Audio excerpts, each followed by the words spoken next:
Teknooloojiiwwan adeemsaan yeroodhaa gara yerootti kan guddataa dhufanidha. Ilmi namaa dachee kanarra erga jiraachuu jalqabee kalaqa garaagaraa dhagaawwanii fi mukkeen irraa hojjechuu eegale. Beekumsi isaas yeroo dabalaa dhufutti biyyoo keessaa sibiila baqsuu irraa jalqabee kalaqoota ajaa'ibsiisoo hojjechuu danda'eera. Meeshaawwan daa'imman ittiin taphatan irraa kaasee hanga kalaqa gurguddaatti teknooloojiiwwan jiran dur irraa kaasee kan guddataa dhufanidha. Anis qophii keenya har'aa keessatti wantoota isin ajaa'ibanii fi akkamitti akkanatti dalagamuu danda'e kan nama jechisiisu yeroo ammaa kanatti teknooloojiiwwan bal'inaan itti fayyadamnu dur akkam akka turan isin daawwachiisa. Gara sagantaa keenyaatti seenuudhaan dura yeroodhaa gara yerootti irra deddeebiidhaan wantoota ajaa'ibsiisoo, dinqisiisoo fi bashannansiisoo argachuudhaaf chaanaala YouTube keenya subscribe, share fi like tuquudhaan nu hordofaa.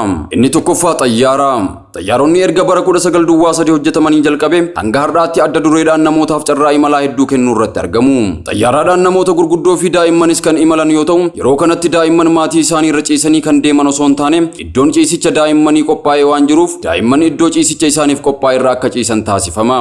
Garuu bara 1950tti daa'imman xayyaaraadhaan akkamitti akka imalaa turan waliin haa ilaallu. Bara 1950moota akkaataan imala daa'immanii akkuma argitan iddoo meeshaan kaahamutti rarraafamaniiti. Sababni isaas maatiin daa'imman osoo hin jeeqamin akka imalaniif kan yaadamedha. Daa'immanis hojjettoota xayyaara keessaatiin kunuunfamaa imalu. Lammaffaan saqqii konkolaataa. Seera konkolaachisummaa keessatti addunyaa bal'oo kan tokko taasise saqqii konkolaataa eegumsa keenyaaf fayyadamnudha.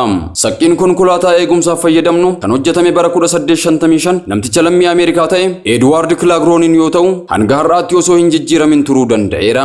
Garuu bara 1960moota keessa akkaataan hidhannoo saqqii konkolaattota muraasa irratti jijjiiramee turuu isaa meeqa keessantu beeka laata?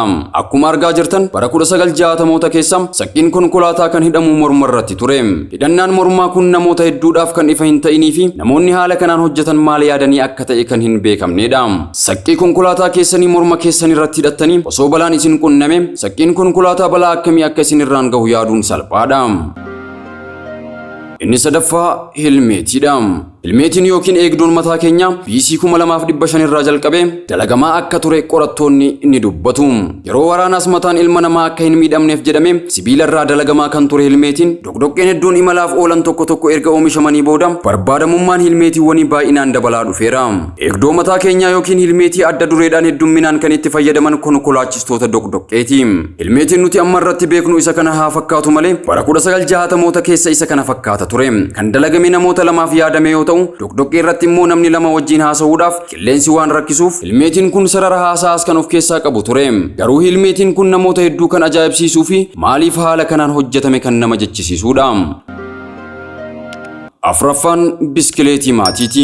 Hedduun keessan biskileetii argitanis haa ta'u konkolaachistanii ni beektu. Garuu biskileetonni nuti amma irratti heddumminaan beeknu nama tokko qofaaf kan dalagamanidha. Mee amma ammoo yaadaan gara bara 1930mootaatti of duuba deebinee haa ilaallu. Yeroo kana keessatti biskileetonni biskileetii maatii jedhamanii beekaman kan jiran yoo ta'u, akkuma argaa jirtan biskileetichi maatii guutuu fe'ee kan deemuu danda'udha.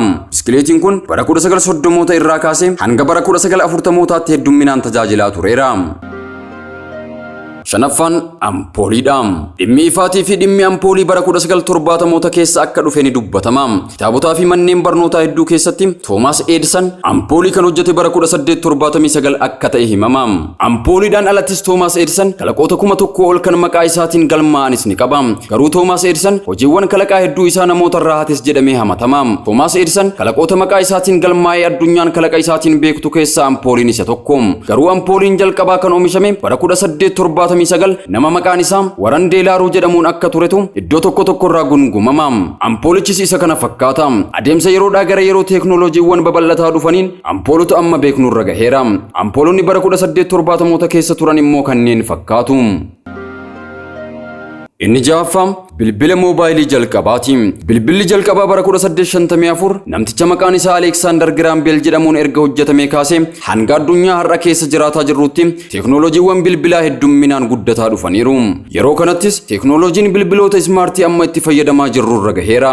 Teknooloojii bilbilaatitti aanee bilbiloonni haada maleeyyii ta'an kan dhufan yoo ta'u, moobaayilli haada maleessi kunis yeroo jalqabaatiif bara 1973 nama maqaan isaa Maartiin Kuuppar jedhamuun kalaqamee gurgurtaaf dhiyaate. Moobaayilli inni jalqabaa isa kana fakkaata ture. Maqaan moobaayilichaas Motoroolaa jedhama. Itti Itti aansuudhaanis bilbiloonni touch screeniin bara 1992 kan dhufan yoo ta'u, bilbilli inni jalqabaas isa kana fakkaata ture. Kanatti aansee bara 1996 Motorollaan bilbiloota addaan banamanii walitti cufamanis kan beeksise yoo ta'u, kanaanis wal dorgommiin Motorollaa fi iPhone cimee dhufuudhaan kaampaaniin iPhone bara 2007 bilbila iPhone One Seal jedhamu oomishee beeksise. Bilbilli Nokia jedhamus bara 1992 gara gabayaatti kan makame yoo ta'u, dorgomaa cimaa Motorollaa fi iPhone ture. Bilbilli Samsungiinis gara gurgurtaa gabayaatti kan makame bara 1988 yoo ta'u, moodelli inni jalqabaas SH100 kan jedhamudha. Qophii keenya har'aas kanumaan xumurreerra. Waan nu hordoftaniif galatooma. Yeroodhaa gara yerootti wantoota barsiisoo fi ajaa'ibsiisoo hedduu argachuudhaaf chaanaala YouTube keenya subscribe, share fi like tuquudhaan nu jajjabeessuun amaanaa isinitti haa taatu.